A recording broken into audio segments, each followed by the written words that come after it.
Welcome to Nightbound Whispers, where every state hides a secret, and every road has a story buried in the dark. The stories you're about to hear are unsolved. No arrests were made. No clear answers were found. And the people involved were never able to fully explain what happened to them once the doors were locked and the lights went out. These are 3 unsolved horror incidents from Texas Hill Country cabins. Before starting today's video, tell us in the comments where are you watching from and what time is it there so we know from which state people are watching from. The cabin that answered back. The cabin sat alone at the edge of a limestone ridge outside Vanderpool, Texas. It had been built decades earlier as a hunting retreat, long before the area became popular with vacationers. Thick cedar trees surrounded it on all sides, blocking any view of the road once you turned onto the gravel driveway. No neighboring cabins. No visible structures. Just hills, trees, and silence. The Martinez family rented the cabin for a long weekend in early November.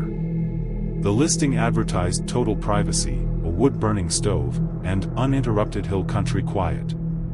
For David Martinez, that quiet was the entire point. His job kept him surrounded by people, noise, and constant motion. He wanted somewhere that felt untouched. The first evening passed without incident. The family unpacked, cooked dinner, and sat on the porch watching the sun drop behind the hills.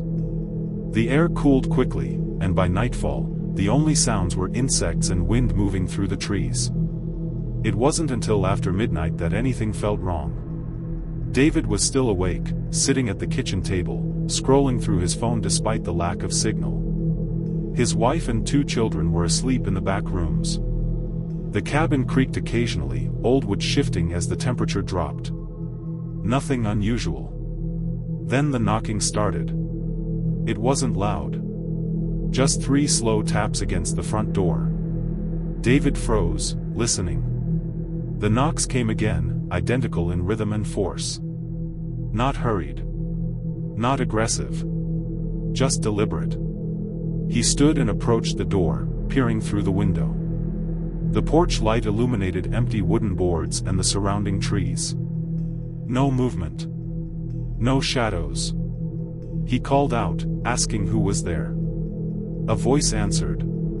It sounded like him. Same tone. Same cadence. Same exact voice. David, it said from outside the door. His stomach tightened instantly. The voice repeated his name again, slightly louder this time, as if standing closer to the door. David backed away, heart pounding. He didn't open the door. Instead, he locked it again, though it was already locked, and moved toward the hallway to wake his wife. Before he reached the bedroom, the voice spoke again. This time, it came from inside the cabin. Behind him.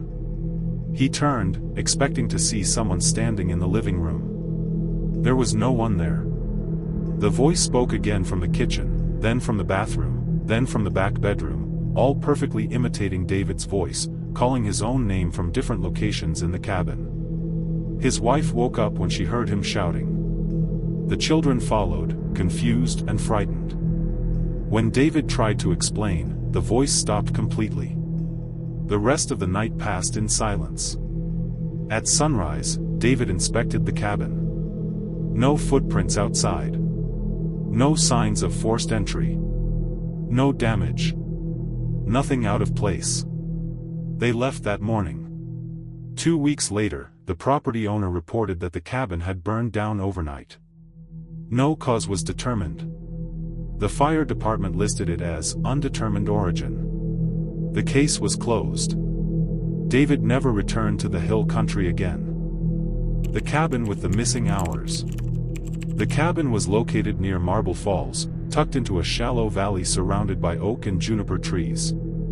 It wasn't old by hill country standards, built sometime in the early 2000s, but it had already developed a reputation among locals.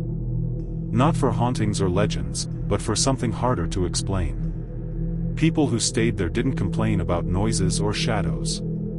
They complained about time. Lena Brooks rented the cabin alone in late February. She worked remotely as a graphic designer and wanted a few days of isolation to finish a project.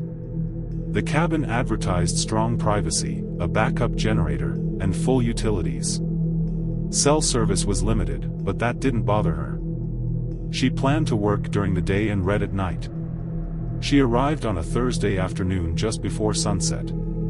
The driveway curved down into the valley, and the cabin appeared suddenly through the trees, squat and quiet. No nearby houses. No visible roads. Just the structure and the land around it. Inside, everything was clean and normal. The power worked. The water ran. The clocks were set correctly. Lena unpacked, made dinner, and worked until about 10 p.m. before going to bed. The first night passed without incident. The second night did not. Lena woke up sitting upright on the couch. She didn't remember leaving her bed. The cabin was dark except for the faint glow of the microwave clock across the room. It read 3:17 a.m. Her neck ached, and her throat felt dry, like she'd been breathing through her mouth for hours. She stood slowly, confused but not panicked, and went to the bedroom. The bed was perfectly made.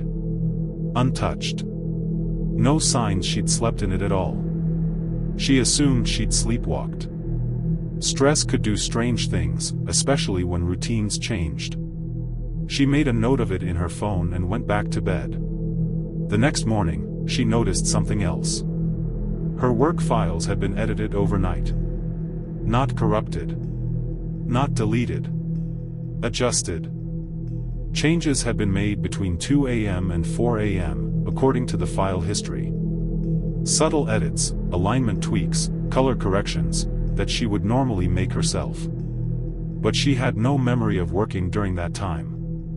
That night, Lena set up her laptop to record audio. She wanted to know if she was getting up again. She went to bed at 11:30 p.m. She woke up at 6:45 a.m. in the bedroom, feeling exhausted. When she checked the audio file, her stomach dropped. There were voices. Not loud. Not clear. Just murmurs layered over each other, rising and falling, as if several people were speaking softly in the same room. At 3:12 a.m., a chair scraped against the floor. At 3:15, footsteps crossed the room. At 3:18, a voice said her name. Clearly. She didn't recognize the voice. Lena packed her things that morning and drove into town. She contacted the rental company, explaining what she'd experienced. The representative apologized politely and offered a discount. When Lena asked if anyone else had reported similar issues, the representative paused longer than expected before answering. Yes, she said. But nothing actionable. Lena decided to stay one more night to gather proof.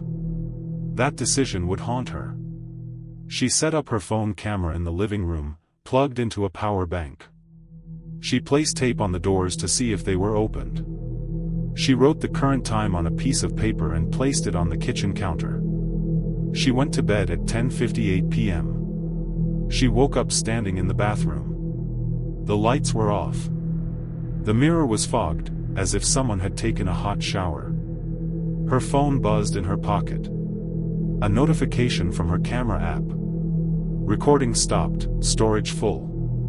The time on her phone read 5:41 a.m. She didn't remember anything between going to bed and waking up there. When she checked the footage later, the video ended abruptly at 3:33 a.m. The camera hadn't fallen. It hadn't been turned off. It simply stopped. But before it did, it recorded something standing in the living room. Not a person. Not clearly. A shape that didn't reflect light properly. Tall.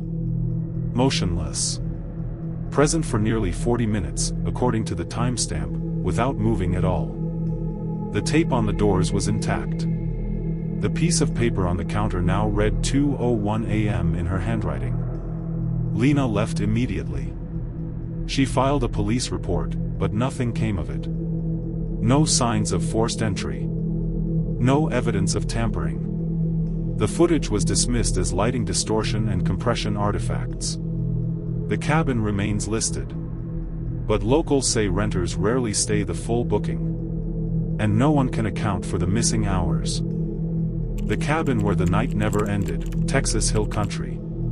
The cabin sat at the end of a limestone trail that barely qualified as a road, winding through cedar trees and dry oak brush deep in the Texas Hill Country. It was the kind of place people rented when they wanted silence, no cell service, no neighbors, no light pollution. Just stone hills, wind through mesquite, and stars so sharp they felt close enough to touch. The property had been built decades earlier as a hunting cabin, then converted into a short-term rental after the landowner passed away. Locals knew it by a different name, one that never appeared online, but visitors were never told. In late October, a couple from Fort Worth booked the cabin for 3 nights. Mark and Elise Bennett had been married for 6 years and were taking a short break from city life. Mark worked in logistics, Elise in interior design. They weren't thrill seekers. They didn't believe in ghosts. They chose the cabin because it looked quiet, clean, and isolated enough to feel like a reset. They arrived just before sunset, dust trailing behind their SUV as they pulled up beside the limestone structure. The cabin itself was small but solid. Thick stone walls, a metal roof, a wooden porch that creaked underfoot. Inside, the air smelled faintly of dust and cedar oil. The furniture was minimal: 2 leather chairs, a dining table, a bed pushed against the far wall, and a small bathroom. No television. No radio. A guest book sat on the counter, its pages already half filled with polite comments about sunsets and wildlife. The first night passed without incident. They cooked dinner, opened a bottle of wine, and sat on the porch listening to coyotes howl somewhere far off in the hills. The sound carried strangely, echoing in ways that made distance hard to judge. Elise mentioned it sounded closer than it should. Mark shrugged it off. "That was just how sound traveled out here," he said. Sometime after midnight, Mark woke to a sound that didn't belong to the night. It wasn't an animal. It wasn't wind. It sounded like footsteps, but slow ones, moving across gravel. He lay still, listening. The steps stopped, then resumed, circling the cabin. He reached for his phone. No signal. He checked the time. 2:17 a.m. After several minutes, the sound faded. Elise slept through it. The next morning, Mark checked outside. There were no footprints near the porch. No tire tracks. Nothing disturbed the gravel.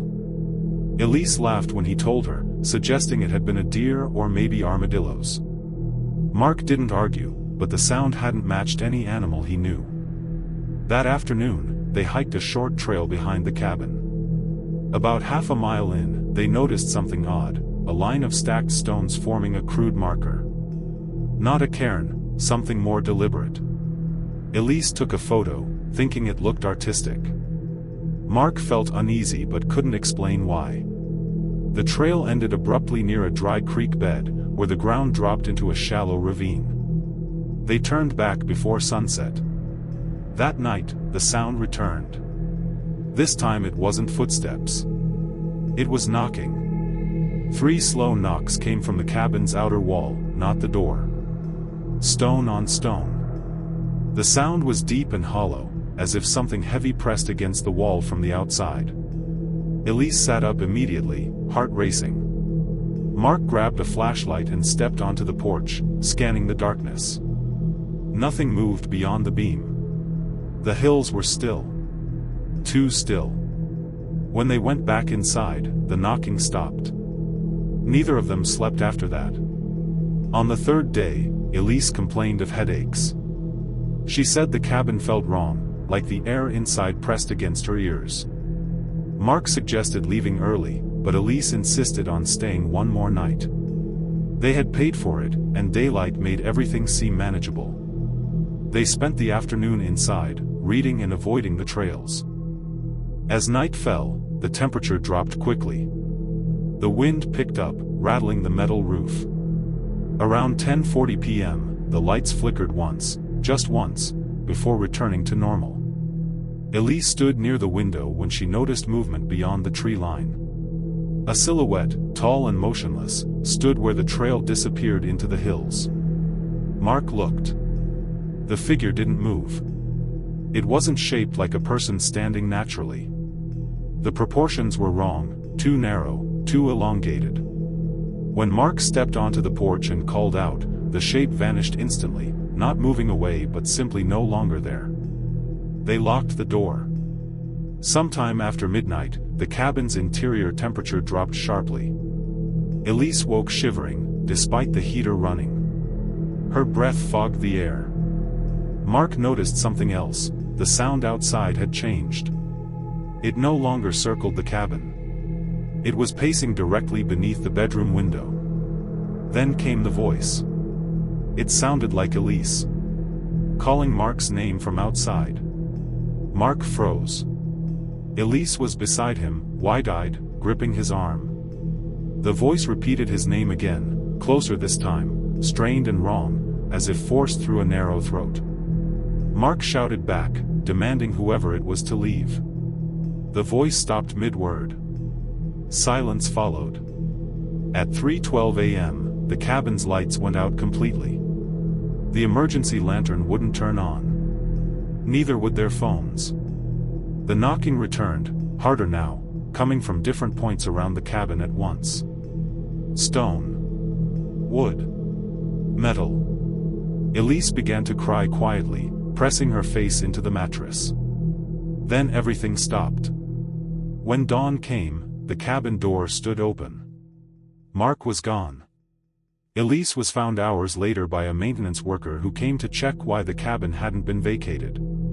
She was sitting on the floor near the bed, barefoot, unresponsive, staring at the wall. The interior of the cabin showed no signs of struggle. No blood. No damage. Mark's wallet, phone, and boots were still inside. Search teams scoured the area for days. Dogs lost the scent near the dry creek bed. No tracks led away. No evidence suggested Mark had left on foot. Helicopters found nothing. Rangers quietly asked Elise about the voice, but she refused to speak about it. The cabin was taken off rental listings within a month. Locals still avoid that stretch of trail. They say the stones near the ravine have grown in number. And that sometimes, just before dawn, knocking echoes through the hills. Even though the cabin stands empty. That was tonight's Whisper from the Shadows. Subscribe to Nightbound Whispers. And remember, the night is never truly silent.